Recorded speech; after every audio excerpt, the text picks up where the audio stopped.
Imam Hassan Ra, and Imam Hussein Ra, the noble grandsons of the Prophet Muhammad. Light from the household of the Prophet in the name of Allah, the most gracious, the most merciful, and the blessed house of prophethood too radiant. Stars shone after the Prophet Muhammad, Imam Hassan Ra and Imam Hussein Ra. They were not just the grandsons of the Prophet, were his flesh, his blood, and the light of his heart. The Prophet once declared with profound love, "Hassan and Hussein are my sons. O Allah, I love them, so you love them too." Sahih Muslim, they were the continuation of the light of Islam, the legacy of the Al-Bayt, and eternal beacons of truth, sacrifice, and righteousness. This biography unveils their lives not just to narrate history, but to awaken the hearts of the Ummah with their example. Chapter 1. Noble Lineage and Family of the Al-Bayt. Imam Hassan Ra and Imam Hussein Ra belong to the most honored lineage in all of humanity. Their ancestry is not only noble in bloodline, but sanctified by divine decree. Parents: Father, Ali ibn Abi Talib Ra, the cousin of the Prophet, the fourth rightly guided caliph, and a warrior of unmatched valor. Mother, Fatima al-Zahra Ra, the beloved daughter of the Prophet Muhammad, the queen of the women of paradise. Grandfather, Prophet Muhammad, the final messenger of Allah who raised and loved them like his own sons. Tribe: Banu Hashim of Quraysh, the most honored tribe of Makkah. Their names themselves were chosen from the heavens. There had been no one named Hassan or Hussein before in Arab history. These names were revealed by Allah through Jibreel as to the Prophet. Chapter 2. Birth and early childhood. Imam Hassan Ra born 15th of Ramadan, in Medina. Akika. The Prophet performed his akika, shaved his head, and gave silver in charity equal to its weight. The Prophet gave him the name Hassan, meaning beautiful. Imam Hussein, reborn 3rd of Shaban, Farah, in Medina. Similarly, his akika was performed by the Prophet, who named him Hussein, meaning little beauty. These boys were raised in the house of revelation, purity, and knowledge. Their early years were filled with love, warmth, and direct spiritual education from the Prophet. Chapter 3. The Love of the Prophet. For Hassan and Hussein Ra, no one loved Imam Hassan Ra and Imam Hussein Ra more than the Prophet. His affection for them was known to all the companions Ra. Hadith about their status: Al-Hassan and Al-Hussein are the leaders of the youth in paradise. Tirmidhi Sahih Hadith: these two sons of mine are my basil cool breeze from this world. Bukhari: whoever loves Hassan and Hussein has loved me, and whoever hates them has hated me.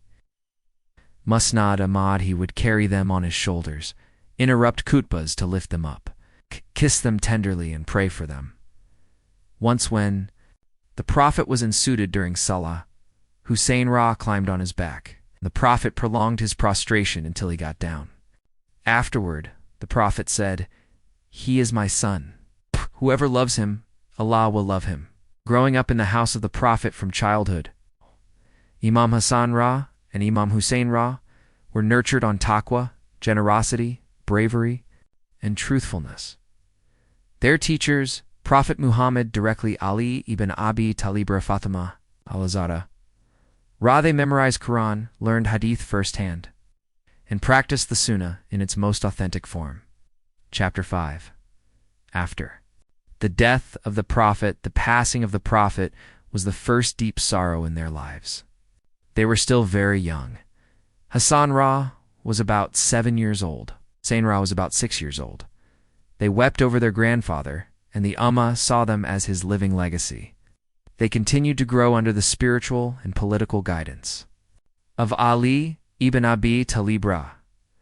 Chapter 6. Imam Hassan Ra, the 5th Caliph and symbol of peace, after the assassination of his father, Ali Ra. Hassan Ra was given allegiance by the people of Kufa in 40 AR. He became the 5th rightly guided Caliph. Political landscape: Muawiyah ibn Abi Sufyan Ra was governing Sham, Greater Syria. The Muslim Ummah was on the verge of civil war again. Peace treaty: Instead of shedding Muslim blood, Hassan Ra made a noble peace treaty with Muawiyah Ra, which included Muawiyah Ra would rule for life but not appoint a successor. The Ummah would be reunited under one caliph. The rights of Al-Bayt would be preserved. The Prophet had prophesied this decades earlier. This son of mine is a Sayyid leader, and perhaps Allah will bring peace between two great Muslim groups through him. Bukhari, his character, modest, soft-spoken, and humble. Known for his generosity, he gave all his wealth away twice in his life. He was poisoned and martyred in 50 buried in Janay al-Baqi, Medina. Chapter 7. Imam Hussein Ra, the martyr of Karbala. The death of Muawiyah Ra.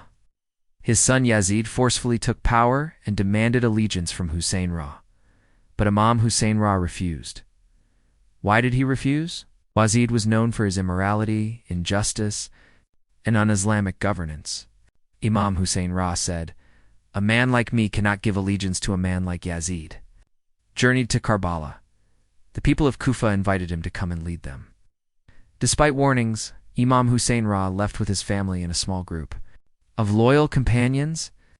On the 10th of Muharram, 61 on the plains of Karbala, he was surrounded by Yazid's army. The day of Ashura, he and his family were denied water for days. One by one, his brave companions were martyred. Even his 6-month-old son Ali Asghar was killed by an arrow. Finally, Imam Hussein Ra stood alone. He made dua, fought bravely, and was martyred at the time of Asr. Chapter 8. The legacy of Karbala. Karbala was not a political rebellion. It was a stand for truth against falsehood, for justice against tyranny. Every day is Ashura, and every land is Karbala. Imam Hussein's Ra sacrifice awakened the Ummah. His blood became the fuel for the survival of Islamic principles. Chapter 9. Their virtues and sayings. Sayings of Imam Hassan Ra. Do not fight a battle. You cannot win with honor. Avoid what you hate in others. Sayings of Imam Hussein Ra. Death with dignity is better than life with humiliation. If you do not believe in any religion, at least be free men in this world. Chapter 10. Their final resting place is Imam Hassan Ra. Died in 50 poisoned by political enemies. Buried in Janat al-Baqi, Medina. Imam Hussein Ra, martyred in 61 in Karbala. Buried in Karbala, Iraq, where his shrine stands as a symbol of sacrifice. Chapter 11. Their influence on the Ummah. Their character, knowledge, and bravery shaped generations of scholars and leaders. They taught the Ummah that Islam is not just rituals, but sacrifice, justice, and truth. Why every Muslim must know them. Hassan Ra and Imam Hussein Ra were not only grandsons of the Prophet, they were guides, leaders, and martyrs of truth. They are eternal reminders that the Ummah must stand against injustice, no matter the cost. May Allah be pleased with them and elevate their ranks in Jannah.